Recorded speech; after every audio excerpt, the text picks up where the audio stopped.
परम सत्कारयोग गुरु प्यारे सत संगत जी, प्यार सहित गुरु फतेह नाल सांझ पाओ अते आखो वाहिगुरु जी का खालसा वाहिगुरु जी की फतेह। अज दा जो शब्द लिया है ये कबीर साहब जी का उच्चारण किया होया है, राग गुजरी अंदर उच्चारण किया होया है। शब्द विच वरती शब्दावली तो इंज महसूस हुंदा है जिवें कबीर जी दी मां ये आखरी होवे कि मेरे पुत ने किरत करनी छड़ दिती है, हुण ये वेला रह के केवल नाम जपण दे आहर विच उलझ के रह गया है। मैं सोचदी हां कि इस दा परिवार बच्चे कित्थों रोटी खाणगे। दिन रात ये चिंता मैनू वड वड खाई जा रही है।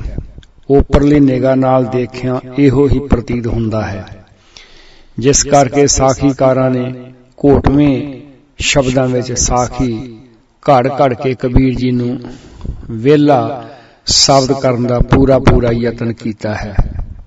उचेचे तौर ते साध लाणे ने संगत नूं यही समझाया है कि असीं वेले रह के नाम जप रहे हां, तुसीं किरत करके सानू अपनी कमाई दा पूरा नहीं तां अद्धा हिस्सा तां जरूर दिओ, क्योंकि असीं धर्म दा बहुत वड्डा काम कर रहे हां। जेकर असीं भगती ना करदे होईए तां संसार दे उत्ते बहुत उपद्र मच जाण। साडी भगती दा सदका संसार तुरिया फिरदा है, वरना ये गरक जाए।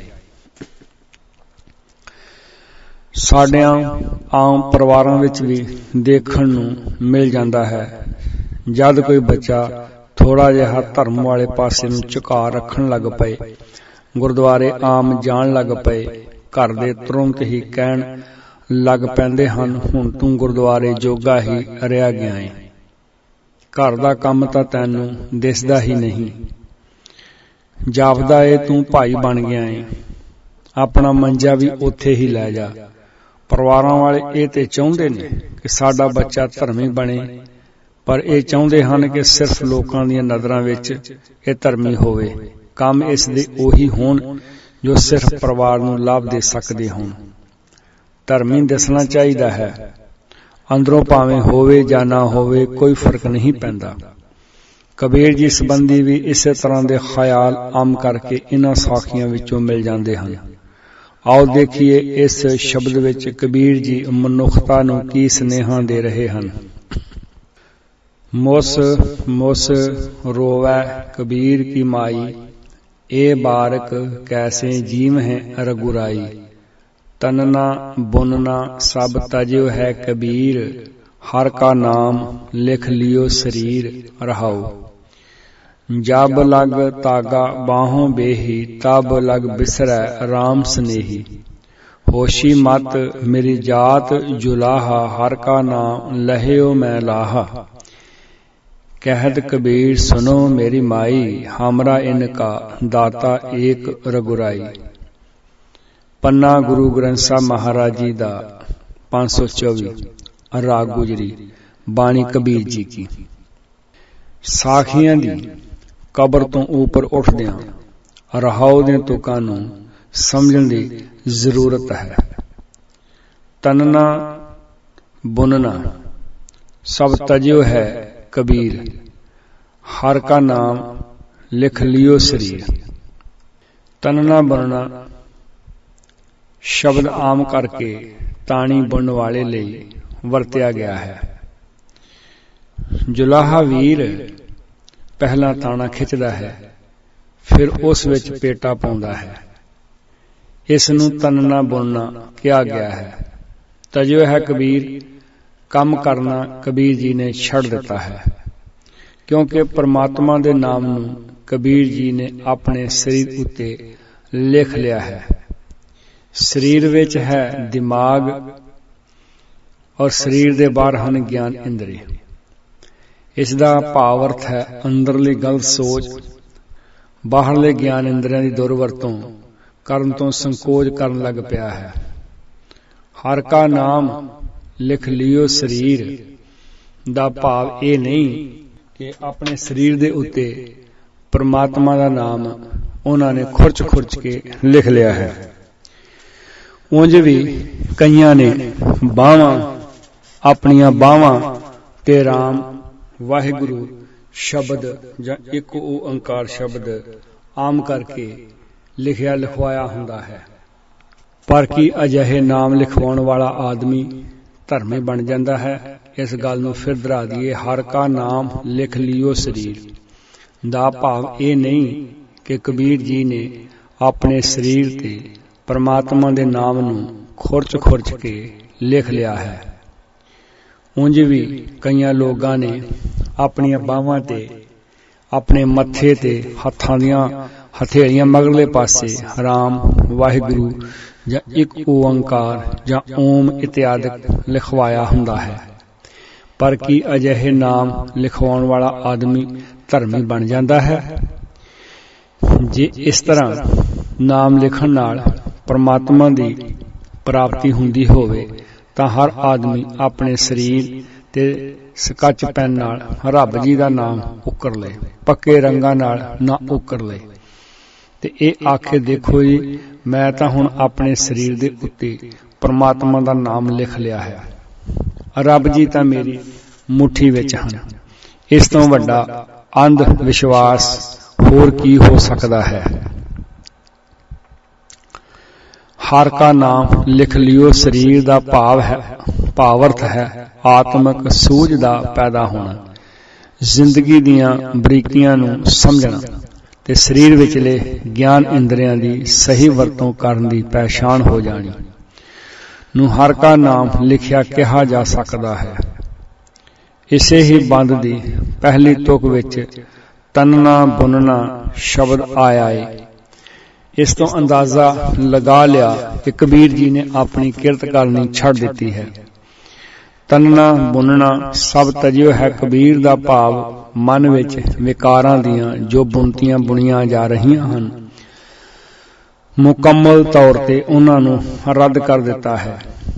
ਆਪਣੇ ਹੀ ਭਰਾਵਾਂ ਦਾ ਮਾੜਾ ਚਿਤਵਨਾ ਤੇ ਹਰ ਵੇਲੇ ਮਨ ਵਿੱਚ ਚੱਲਦਾ ਰਹਿੰਦਾ ਹੈ, ਉਸ ਦਾ ਉਧੇੜ ਪਧੇੜ ਹੁਣ ਛੱਡ ਦਿੱਤਾ ਹੈ, ਕਿਉਂਕਿ ਮੈਂ ਆਪਣੇ ਸਰੀਰ ਦੇ ਉੱਤੇ ਪਰਮਾਤਮਾ ਦਾ ਨਾਮ ਲਿਖ ਲਿਆ ਹੈ।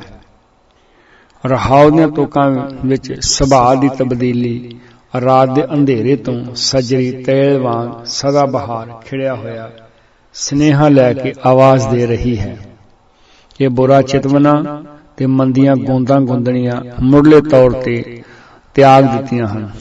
ਚੋਰਾਂ ਦੀ ਢਾਣੀ ਵਿੱਚੋਂ ਨਿਕਲ ਕੇ ਚੰਗਾ ਜੀਵਨ ਜਿਉਣ ਲੱਗ ਪਿਆ ਹਾਂ ਜਾਂ ਚੰਗਾ ਜੀਵਨ ਜਿਉਣ ਦਾ ਯਤਨ ਕਰੇ ਤਾਂ ਚੋਰਾਂ ਨੂੰ ਚੰਗਾ ਨਹੀਂ ਲੱਗੇਗਾ।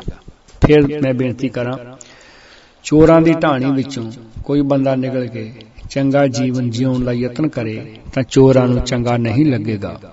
ਸ਼ਰਾਬੀਆਂ ਦਾ ਸਾਥ ਸ਼ਰਾਬ ਦਾ ਤਿਆਗ ਕਰ ਦੇ ਤਾਂ ਸ਼ਰਾਬੀਆਂ ਨੂੰ ਰੋਣਾ ਪਿੱਟਣਾ ਪੈ ਜਾਂਦਾ ਹੈ। ਕਹਿੰਦੇ ਹਨ ਕਿ ਸਾਡਾ ਇੱਕ ਸਾਥੀ ਮਰ ਗਿਆ।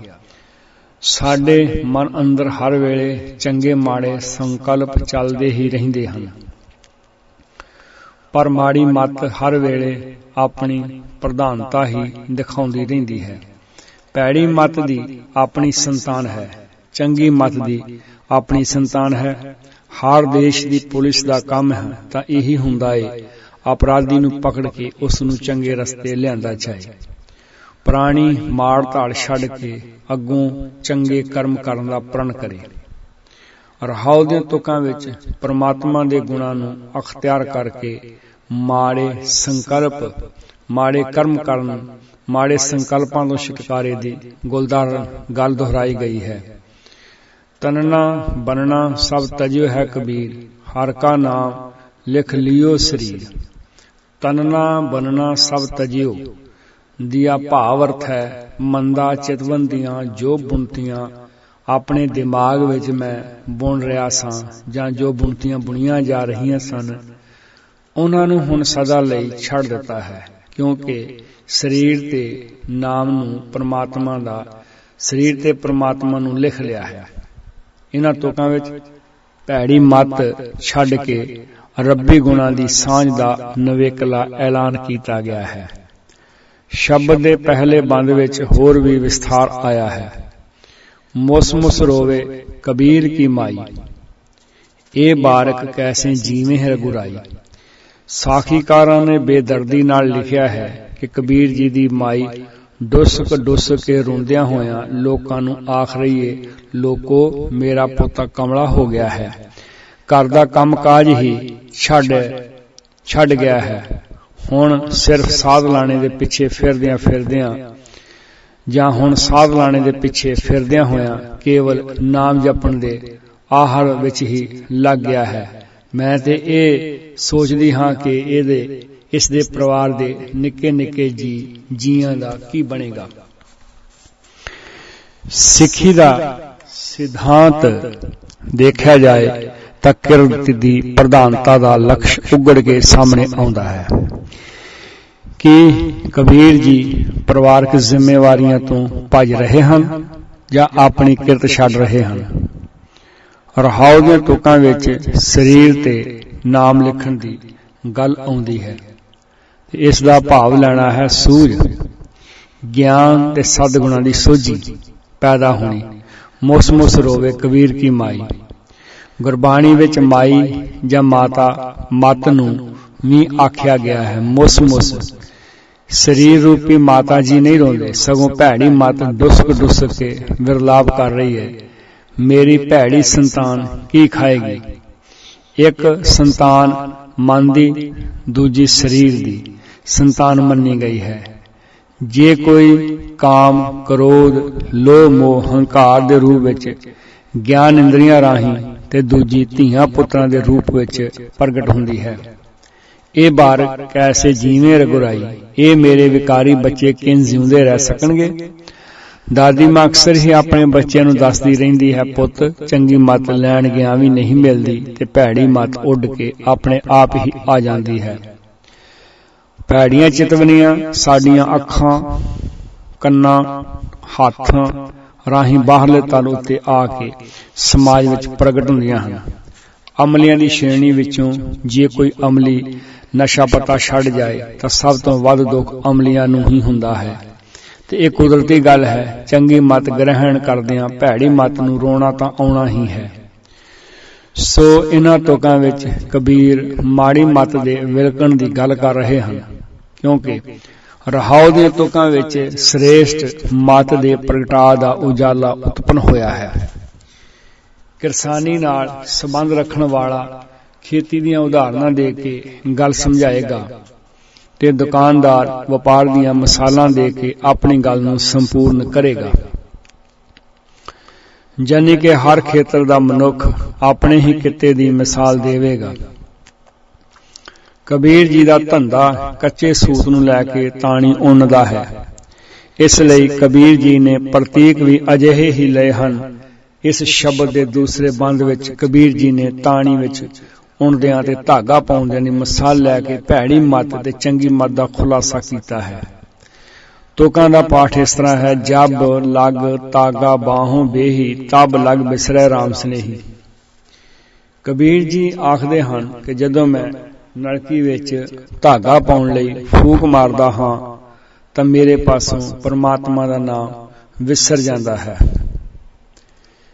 ਦੇਖੋ, ਮਨੁੱਖ ਨੇ ਰੋਟੀ ਖਾਣੀ ਹੈ, ਕਿਸੇ ਆਏ ਗਏ ਨਾਲ ਗੱਲ ਕਰਨੀ ਹੈ, ਪਾਣੀ ਪੀਣਾ ਹੈ, ਰਾਤ ਨੂੰ ਵਿਸ਼ਰਾਮ ਵੀ ਕਰਨਾ ਹੈ, ਫਿਰ ਵੀ ਪਰਮਾਤਮਾ ਦਾ ਨਾਮ ਵਿਸਰ ਜਾਏਗਾ। ਤੇ ਜੇ ਵਿਸਰ ਗਿਆ ਤਾਂ ਮਨੁੱਖ ਦਾ ਕੀ ਹਾਲ ਹੋਏਗਾ। ਗੁਰਬਾਣੀ ਨੇ ਤਾਂ ਬਹੁਤ ਹੀ ਖੁੱਲੇ ਰੂਪ ਵਿੱਚ ਵਿਚਾਰ ਪ੍ਰਗਟ ਕੀਤੇ ਹਨ, ਜੋ ਆਮ ਆਦਮੀ ਵੀ ਅਪਣਾ ਸਕਦਾ ਹੈ। ਨਾਨਕ ਸਰਗੁਰ ਭੇਟਿਆ ਪੂਰੀ ਹੋਵੇ ਜੁਗਤ, ਹਸੰਦਿਆਂ ਖੇਲੰਦਿਆਂ ਪੈਨੰਦਿਆਂ ਖਾਵੰਦਿਆਂ ਵਿੱਚੇ ਹੋਈਏ ਮੁਕਤ। ਫਿਰ ਦੁਹਰਾਦਿਆਂ, ਨਾਨਕ ਸਤਿਗੁਰ ਭੇਟਿਆ ਪੂਰੀ ਹੋਵੇ ਜੁਗਤ, ਹਸੰਦਿਆਂ ਖੇਲੰਦਿਆਂ ਪੈਨੰਦਿਆਂ ਖਾਵੰਦਿਆਂ ਵਿੱਚੇ ਹੋਵੇ ਮੁਕਤ। ਪੰਨਾ ਗੁਰੂ ਗ੍ਰੰਥ ਸਾਹਿਬ ਜੀ ਦਾ 522 ਮਹੱਲਾ 5ਵਾਂ। ਤਾਂ ਫਿਰ ਅਜਿਹੇ ਕੀਮਤੀ ਸ਼ਬਦ ਦੇ ਭਾਵ ਅਰਥ ਸਮਝਣੇ ਪੈਣਗੇ। ਜਿਸ ਤਰ੍ਹਾਂ ਤਨਨਾ ਬੁਨਣਾ ਘਟੀਆ ਕਿਸਮ ਦੀਆਂ ਗੋਂਦਾਂ ਗੁੰਦਣੀਆਂ ਛੱਡ ਦਿੱਤੀਆਂ ਹਨ, ਇਸੇ ਤਰ੍ਹਾਂ ਹੀ ਇਹਨਾਂ ਤੁਕਾਂ ਵਿੱਚ ਵਿਸਰੇ ਰਾਮ ਸਨੇਹੀ ਸ਼ੁਭ ਗੁਣ ਵਿਸਰ ਜਾਂਦੇ ਹਨ ਤੇ ਇਸ ਨੂੰ ਹੀ ਪਰਮਾਤਮਾ ਦਾ ਨਾਮ ਵਿਸਰਨਾ ਕਿਹਾ ਗਿਆ ਹੈ। ਤਾਗਾ ਬਾਹੋਂ ਬੇਹੀ, ਘਟੀਆ ਖਿਆਲਾਂ ਦਾ ਧਾਗਾ ਬਹਾਉਣਾ। ਤੇ ਇਸ ਦਾ ਕਸੀਦਾ ਕੱਢਣਾ ਕਿਹਾ ਗਿਆ ਹੈ। ਜਦੋਂ ਵੀ ਮੰਦ ਖਿਆਲਾਂ ਦਾ ਜਨਮ ਮੇਰੇ ਮਨ ਵਿੱਚ ਹੁੰਦਾ ਹੈ, ਮੈਨੂੰ ਇੰਜ ਲੱਗਦਾ ਹੈ ਕਿ ਮੇਰੇ ਸਰੀਰ ਅੰਦਰ ਆਏ ਸ਼ੁਭ ਗੁਣ ਅਲੋਪ ਹੋ ਗਏ ਹਨ। ਰਹਾਉ ਦੀਆਂ ਤੁਕਾਂ ਅਨੁਸਾਰ ਜਦੋਂ ਤੋਂ ਆਪਣੇ ਸਰੀਰ ਨੂੰ ਪਰਮਾਤਮਾ ਦਾ ਨਾਮ ਲਿਖ ਲਿਆ ਹੈ, ਸਮਝ ਆ ਗਈ ਏ ਮੰਦ ਵਾਸ਼ਨਾਵਾਂ ਤੋਂ ਛੁਟਕਾਰਾ ਹੋ ਗਿਆ ਏ। ਤੇ ਮੈਂ ਇਹ ਮਹਿਸੂਸ ਕੀਤਾ ਏ ਮੰਦ ਕਰਮ ਕਰਨ ਤੇ ਸੋਚਣ ਨਾਲ ਮੁਸ਼ਕਲ ਨਾਲ ਆਏ ਹੋਏ ਸ਼ੁਭ ਗੁਣਾਂ ਤੋਂ ਦੂਰੀ ਵੱਧਦੀ ਹੈ। ਗਰੀਬ ਪਰਿਵਾਰ ਵਿੱਚੋਂ ਕੋਈ ਬੱਚਾ ਉੱਠ ਕੇ ਤਰੱਕੀ ਦੀਆਂ ਮੰਜ਼ਿਲਾਂ ਨੂੰ ਛੋਹੇ ਤਾਂ ਥੋੜੀ ਕੀਤਿਆਂ ਅਖੌਤੀ ਅਮੀਰ ਪਰਿਵਾਰ ਪ੍ਰਵਾਨ ਨਹੀਂ ਕਰਨ ਲਈ ਤਿਆਰ ਹੁੰਦੇ। ਸਾਨੂੰ ਧਰਮ ਦੀ ਦੁਨੀਆ ਅੰਦਰ ਇਹ ਵਰਤਾਰਾ ਦੇਖਣ ਨੂੰ ਮਿਲ ਜਾਂਦਾ ਹੈ। ਅਮੀਰ ਦਾ ਕੀਤਾ ਹੋਇਆ ਕਰਮਕਾਂਡ ਧਰਮ ਦੀ ਦੁਨੀਆ ਵਿੱਚ ਉਚੇਚੇ ਤੌਰ ਤੇ ਸਨਮਾਨਿਆ ਜਾਂਦਾ ਹੈ। ਗਰੀਬ ਦੀ ਸਾਦੇ ਢੰਗ ਨਾਲ ਨਿਭਾਈ ਹੋਈ ਰਸਮ ਉੱਚ ਜਾਤੀ ਪ੍ਰਵਾਨ ਕਰਨ ਲਈ ਤਿਆਰ ਨਹੀਂ ਹੁੰਦੇ। ਬ੍ਰਾਹਮਣੀ ਮਤ ਦੇ ਉੱਚ ਕੋਟੀ ਦੇ ਢੀਠ ਪੁਜਾਰੀਆਂ ਨੇ ਕਬੀਰ ਦੀ ਨਿਰਮਲ ਵਿਚਾਰਧਾਰਾ ਦਾ ਡਟ ਕੇ ਵਿਰੋਧ ਵੀ ਨਹੀਂ ਕੀਤਾ, ਸਗੋਂ ਕਬੀਰ ਜੀ ਦੀ ਜ਼ਾਤ ਸੰਬੰਧੀ ਕੋਝੇ ਸ਼ਬਦਾਂ ਦਾ ਇਸਤੇਮਾਲ ਵੀ ਕੀਤਾ। ਕਬੀਰ ਜੀ ਨੇ ਆਪਣੀ ਜਾਤ ਲੁਕਾਈ ਨਹੀਂ, ਸਗੋਂ ਜਗ ਜ਼ਾਹਰ ਕਰਦਿਆਂ ਹੋਇਆਂ ਕਿਹਾ ਹੈ ਕਿ ਇਸ ਨਾਲ ਮੈਨੂੰ ਕੋਈ ਫਰਕ ਨਹੀਂ ਪੈਂਦਾ। ਤੀਸਰੇ ਬੰਦ ਵਿੱਚ ਲਿਖਿਆ ਹੈ, ਹੋਸ਼ੀ ਮਤ ਮੇਰੀ ਜਾਤ ਜੁਲਾਹਾ, ਹਰ ਕਾ ਨਾਮ ਲਹਿਓ ਮੈਂ ਲਾਹਾ। ਕਬੀਰ ਜੀ ਆਖ ਰਹੇ ਹਨ ਕਿ ਮੈਂ ਨਾਮ ਦਾ ਲਾਭ ਆਪਣੇ ਜੀਵਨ ਵਿੱਚ ਲੈ ਲਿਆ ਹੈ। ਮੈਨੂੰ ਚੰਗੀ ਤਰ੍ਹਾਂ ਸਮਝ ਆ ਗਈ ਹੈ ਕਿ ਕਰਮਕਾਂਡ ਦੀ ਦੁਨੀਆ ਵਿੱਚ ਵਿਚਰਦਿਆਂ ਆਤਮਕੁੰਤੀ ਕਦੇ ਵੀ ਨਹੀਂ ਹੋ ਸਕਦੀ। ਆਪਣੇ ਆਪ ਨੂੰ ਨਿਮਰਤਾ ਵਿੱਚ ਪੇਸ਼ ਕਰਦਿਆਂ ਕਹਿੰਦੇ ਨੇ, ਮੇਰੀ ਮਤ ਥੋੜੀ ਹੈ ਤੇ ਮੇਰੀ ਜਾਤ ਵੀ ਕੋਈ ਵਧੀਆ ਨਹੀਂ ਹੈ। ਵਿਕਾਰਾਂ ਵਾਲੀ ਬਿਰਤੀ ਦਾ ਤਿਆਗ ਕਰਕੇ ਸ਼ੁਭ ਮਤ ਨੂੰ ਗ੍ਰਹਿਣ ਕਰਕੇ ਭਾਵ ਪਰਮਾਤਮਾ ਦੇ ਨਾਮ ਦਾ ਲਾਭ ਲਿਆ ਹੈ। ਪਹਿਲੀ ਗੱਲ ਤਾਂ ਇਹ ਕਿ ਅੰਮ੍ਰਿਤ ਛਕਣ ਲਈ ਤਿਆਰ ਨਹੀਂ ਹੁੰਦਾ। ਅੰਮ੍ਰਿਤ ਛਕਣ ਲਈ ਤਿਆਰ ਕੋਈ ਹੁੰਦਾ ਹੈ। ਜੇ ਕੋਈ ਛਕ ਲਏ ਤਾਂ ਫਿਰ ਉਸ ਨੂੰ ਅਸੀਂ ਉਂਝ ਹੀ ਨਹੀਂ ਖਲੋਣ ਦਿੰਦੇ। ਲੈ ਖਾਂ ਇਹਨੇ ਕਾਹਦਾ ਅੰਮ੍ਰਿਤ ਛਕਿਆ ਏ, ਕੱਲ ਤੱਕ ਤਾਂ ਇਹ ਕੰਮ ਕਰਦਾ ਹੁੰਦਾ ਸੀ, ਜਾਣਦੇ ਆ ਇਹਨੂੰ ਵੱਡੇ ਭਗਤ ਨੂੰ। ਇਹੀ ਹਾਲ ਕਬੀਰ ਜੀ ਦੇ ਜ਼ਮਾਨੇ ਦੇ ਪੁਜਾਰੀ ਦਾ ਸੀ। ਜਿੱਥੇ ਕਬੀਰ ਜੀ ਭੈੜੀ ਮੱਤ ਦਾ ਜ਼ਿਕਰ ਕਰ ਰਹੇ ਹਨ, ਉੱਥੇ ਬ੍ਰਾਹਮਣ ਵੱਲੋਂ ਕਹੇ ਹੋਏ ਬੋਲਾਂ ਦਾ ਵੀ ਜ਼ਿਕਰ ਕਰ ਰਹੇ ਹਨ। ਬ੍ਰਾਹਮਣ ਦੇਵਤਾ ਜੀ ਦੀ ਅੰਦਰੂਨੀ ਭਾਵਨਾ ਮੇਰੇ ਪ੍ਰਤੀ ਗਿਲਾਨੀ ਵਾਲੀ ਹੈ, ਪਰ ਨਿਰਮਲ ਪੰਥ ਦੇ ਪਾਂਧੀਆਂ ਦੇ ਰਾਹ ਵਿੱਚ ਕਦੇ ਵੀ ਅਜਿਹੀਆਂ ਰੁਕਾਵਟਾਂ ਨਹੀਂ ਆ ਸਕਦੀਆਂ। ਕਬੀਰ ਜੀ ਆਖ ਰਹੇ ਹਨ ਕਿ ਹੇ ਮੇਰੀ ਮਾਂ ਰੂਪੀ ਮਤੇ, ਮੈਨੂੰ ਹੁਣ ਕੇਵਲ ਇੱਕ ਪ੍ਰਮਾਤਮਾ ਦਾ ਆਸਰਾ ਆ ਗਿਆ ਹੈ। ਵਿਕਾਰਾਂ ਦਾ ਬੀਜ ਬੀਜਣਾ ਛੱਡ ਦਿੱਤਾ ਹੈ। ਅਖੀਰਲੀਆਂ ਤੁਕਾਂ ਦਾ ਕਮਾਲ ਦਾ ਉਪਦੇਸ਼ ਹੈ। ਕਹਿਤ ਕਬੀਰ ਸੁਨੋ ਮੇਰੀ ਮਾਈ, ਹਮਰਾ ਇਨਕਾ ਦਾਤਾ ਏਕ ਰਘੁਰਾਈ। ਮਾਈ ਰੂਪ ਮਤ ਨੂੰ ਸੰਬੋਧਨ ਹੁੰਦਿਆਂ ਕਹਿ ਰਹੇ ਹਨ ਕਿ ਭੈੜੀ ਮਤ ਦੇ ਪੁੱਤਰ ਵੀ ਭੈੜੇ ਹੀ ਹਨ ਤੇ ਇਹਨਾਂ ਭੈੜਿਆਂ ਪੁੱਤਰਾਂ ਦਾ ਪ੍ਰਗਟਾਵਾ ਆਪਣੇ ਸਰੀਰ ਦੇ ਅੰਗਾਂ ਨਾਲ ਹੀ ਹੁੰਦਾ ਹੈ। ਹਮਰਾ ਇਨਕਾ ਦਾਤਾ ਏਕ ਰਘੁਰਾਈ, ਦਾਤਾ ਦਾ ਭਾਵ ਹੈ ਦਾਤਾਂ ਦੇਣ ਵਾਲਾ, ਤੇ ਇੱਥੇ ਦਾਤਾਂ ਦਾ ਭਾਵ ਹੈ ਖੰਡ ਚਾਵਲ ਜਾਂ ਕਣਕ ਨਹੀਂ, ਇਹ ਤੇ ਸ਼ੁਭ ਗੁਣਾਂ ਦੀਆਂ ਦਾਤਾਂ ਹਨ। ਸ਼ੁਭ ਗੁਣਾਂ ਦਾ ਦੂਸਰਾ ਨਾਮ ਹੀ ਪਰਮਾਤਮਾ ਹੈ। ਘਰ ਵਿੱਚ ਇੰਟਰਨੈਟ ਤੇ ਟੈਲੀਫੋਨ ਦਾ ਕਨੈਕਸ਼ਨ ਇੱਕ ਹੋਣ ਕਰਕੇ ਇਕੱਠਾ ਹੀ ਕੰਮ ਕਰਦੇ ਦਿਖਾਈ ਦਿੰਦੇ ਹਨ, ਪਰ ਇੱਕ ਪਲੱਗ ਹੀ ਇੰਟਰਨੈਟ ਤੇ ਟੈਲੀਫੋਨ ਦੀ ਆਵਾਜ਼ ਨੂੰ ਫਿਲਟਰ ਕਰਕੇ ਵੱਖੋ ਵੱਖਰੇ ਰਸਤਿਆਂ ਨੂੰ ਤੋੜ ਦਿੰਦਾ ਹੈ। ਪੰਥਕ ਅਰਦਾਸ ਵਿੱਚ ਵਿਵੇਕ ਬੁੱਧੀ ਦੀ ਮੰਗ ਕੀਤੀ ਜਾਂਦੀ ਹੈ। ਵਿਵੇਕ ਬੁੱਧੀ ਉਸ ਨੂੰ ਆਖਿਆ ਜਾਂਦਾ ਹੈ ਜੋ ਸੱਤ ਤੇ ਅਸੱਤ ਦੀ ਵਿਚਾਰ ਕਰ ਸਕੇ। ਕਬੀਰ ਜੀ ਨੇ ਇਸ ਸ਼ਬਦ ਵਿੱਚ ਭੈੜੀ ਮਤ ਨੂੰ ਸ਼ੁਭ ਮਤ ਵਿੱਚ ਤਬਦੀਲ ਕਰਨ ਦਾ ਸੁਝਾਅ ਰੱਖਿਆ ਹੈ। ਬਚਪਨੇ ਵਿੱਚ ਭੂਆ ਨੂੰ ਮਿਲਣ ਗਿਆ ਰਮਦਾਸ ਦੀ ਚੌਥ ਜ਼ਿਲ੍ਹਾ ਅੰਮ੍ਰਿਤਸਰ ਵਿੱਚ ਜਨੀ ਰਮਦਾਸ ਦੀ ਚੌਥ ਦਾ ਵੀ ਅਣਾਂਭਾ ਲਾ ਦਿੱਤਾ ਜਾਂਦਾ ਸੀ। ਇੱਕ ਦੀਵਾਨ ਵਿੱਚ ਬੂਬਨਾ ਬਾਬਾ ਇਸ ਸ਼ਬਦ ਦੀ ਵਿਚਾਰ ਕਰ ਰਹੇ ਸੀ ਕਿ ਭਾਈ ਕਬੀਰ ਜੀ ਦੀ ਮਾਈ ਕਹਿ ਰਹੀ ਏ ਮੇਰਾ ਪੁੱਤ ਨਾਮ ਜਪ ਰਿਹਾ ਹੈ, ਇਸ ਨੇ ਘਰ ਦਾ ਕੰਮ ਛੱਡ ਦਿੱਤਾ ਹੈ। ਮੈਂ ਦੱਸਾਂ ਭਾਈ, ਨਾਮ ਜਪਦਿਆਂ ਤਾਂ ਘਰ ਦਾ ਕੰਮ ਛੱਡਣਾ ਹੀ ਪੈਣਾ ਹੈ। ਇਹ ਤਾਂ ਭਾਈ ਬਹੁਤ ਔਖੀ ਕਾਰ ਹੈ, ਜੋ ਗ੍ਰਸਤੀ ਦੇ ਵਸ ਦਾ ਰੋਗ ਨਹੀਂ ਹੈ। ਨਾਮ ਜਪਾਉਣ ਦੀ ਸੇਵਾ ਤਾਂ ਬਾਬੇ ਨਾਨਕ ਨੇ ਸਾਡੀ ਲਗਾਈ ਹੈ, ਤੇ ਭਾਈ ਅਸੀਂ ਤੁਹਾਨੂੰ ਨਾਮ ਜਪਾ ਰਹੇ ਹਾਂ। ਜੋ ਬਹੁਤ ਔਖੀ ਕਾਰ ਹੈ, ਇਸ ਘੋਰ ਕਲਯੁਗ ਦੇ ਜ਼ਮਾਨੇ 'ਚ ਭਾਈ ਅਸੀਂ ਨਾਮ ਜਪਾ ਰਹੇ ਹਾਂ। ਘਰ ਦਾ ਕੰਮ ਛੱਡ ਚੁੱਕੇ ਬਾਬੇ ਦੇ ਮਰਨ ਤੋਂ ਕੁਝ ਸਮੇਂ ਉਪਰੰਤ ਹੀ ਸਤਜੁਗੀ ਪੁੱਤਰਾਂ ਵਿੱਚ ਜਾਇਦਾਦ ਦੀ ਵੰਡ ਦਾ ਝਗੜਾ ਥਾਣਿਆਂ ਕਚਹਿਰੀਆਂ ਤੱਕ ਪਹੁੰਚਿਆ, ਅਖਬਾਰਾਂ ਵਿੱਚ ਆਇਆ। ਇਹ ਸਾਰਾ ਕੁਝ ਜਗ ਜ਼ਾਹਰ ਹੋਇਆ। ਅਜਿਹੀ ਸਾਖੀ ਸੁਣਾ ਕੇ ਸੰਗਤਾਂ ਵਿੱਚ ਆਪਣੀ ਭਲ ਬਣਾਉਣੀ ਕਿ ਸੰਸਾਰੀਆਂ ਲਈ ਕੇਵਲ ਅਸੀਂ ਹੀ ਨਾਮ ਜਪਦੇ ਹਾਂ, ਭਾਵੇਂ ਸਾਨੂੰ ਵੀ ਸਾਡੇ ਘਰ ਦੇ ਚੰਗਾ ਨਹੀਂ ਸਮਝਦੇ। ਕੀ ਕੀਰਤਨ ਨਾ ਕਰਕੇ ਅਸੀਂ ਨਿਆਰਾ ਖਾਲਸਾ ਖਵਾ ਸਕਦੇ ਹਾਂ?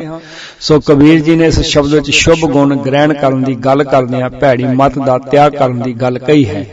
ਰਹਾਉ ਦੀਆਂ ਤੁਕਾਂ ਵਿੱਚ ਤੁਨਣਾ ਬੰਨਣਾ ਸਭ ਤਜਿਓ ਹੈ ਕਬੀਰ, ਹਰ ਕਾ ਨਾਮ ਲਿਖ ਲਿਓ ਸਰੀਰ। ਗਿਆਨ ਇੰਦਰੀਆਂ ਤੇ ਪ੍ਰਮਾਤਮਾ ਦੇ ਸ਼ੁਭ ਗੁਣਾਂ ਨੂੰ ਲਿਖ ਲਿਆ ਹੈ, ਮਾੜੀਆਂ ਘਟੀਆਂ ਵਿਚਾਰਾਂ ਦਾ ਹਮੇਸ਼ਾ ਵਾਸਤੇ ਖਾਤਮਾ ਕਰ ਦਿੱਤਾ ਹੈ। ਸੋ ਇਹ ਸਨ ਮੁਸਮੁਸ ਰੋਵੇ ਕਬੀਰ ਕੀ ਮਾਈ, ਇਹ ਬਾਰਕ ਕੈਸੇ ਜੀਵੇਂ ਰਗੁਰਾਈ। ਸ਼ਬਦ ਦੀ ਵਿਚਾਰ ਜੋ ਆਪ ਸੰਗਤ ਨਾਲ ਸਾਂਝੀ ਕਰਨ ਦਾ ਯਤਨ ਕੀਤਾ ਗਿਆ ਹੈ। ਗੁਰਬਾਣੀ ਨੂੰ ਸਮਝਣ ਲਈ 3 ਗੱਲਾਂ ਦਾ ਖਿਆਲ ਰੱਖਿਆ ਜਾਂਦਾ ਹੈ। ਸ਼ਬਦ ਦਾ ਭਾਵ ਅਰਥ ਕੀ ਹੈ, ਸ਼ਬਦ ਦੇ ਅੱਖਰੀ ਅਰਥ ਕੀ ਹਨ, ਤੇ ਸਾਨੂੰ ਜ਼ਿੰਦਗੀ ਜਿਉਣ ਲਈ ਇਹਦੇ ਵਿੱਚੋਂ ਸੰਸਾਰ ਉੱਤੇ ਰਹਿੰਦਿਆਂ ਹੋਇਆਂ ਨਿਰੰਕਾਰ ਨਾਲ ਮਿਲਣ ਲਈ ਉਪਦੇਸ਼ ਕਿਹੜਾ ਮਿਲਦਾ ਹੈ। ਤੋ ਇਸ ਸ਼ਬਦ ਅੰਦਰ ਸਾਡੇ ਜੋ ਗਿਆਨ ਇੰਦਰੀ, ਸਾਡੀ ਅੰਦਰਲੀ ਜੋ ਅਵਸਥਾ ਹੈ, ਭੈੜੀ ਮਤ ਦੀ ਗੱਲ ਤੇ ਬਾਹਰਲੇ ਗਿਆਨ ਅੰਦਰ ਪ੍ਰਮਾਤਮਾ ਦਾ ਸ਼ੁਭ ਗੁਣਾਂ ਦਾ ਨਾਮ ਲਿਖ ਲਿਆ, ਅੰਦਰਲੇ ਤੇ ਬਾਹਰਲੀ ਇੱਕ ਸਾਰਤਾ ਦਾ ਸਾਡੇ ਸਾਹਮਣੇ ਉਪਦੇਸ਼ ਰੱਖਿਆ ਹੈ। ਗੁਰੂ ਦੀ ਮੱਤ ਅਨੁਸਾਰ ਜੋ ਕਹਿਣ ਦਾ ਯਤਨ ਕੀਤਾ ਹੈ ਉਹ ਪ੍ਰਵਾਨ ਕਰਿਆ ਜੇ। ਭੁੱਲਾਂ ਮੇਰੀਆਂ ਸਮਝ ਕੇ ਦਰਗੁਜ਼ਰ ਕਰਨ ਦੀ ਕਿਰਪਾਲਤਾ ਕਰਨੀ। ਪਿਆਰ ਨਾਲ ਆਖਿਆ ਜੇ ਵਾਹਿਗੁਰੂ ਜੀ ਕਾ ਖਾਲਸਾ, ਵਾਹਿਗੁਰੂ ਜੀ ਕੀ ਫਤਿਹ।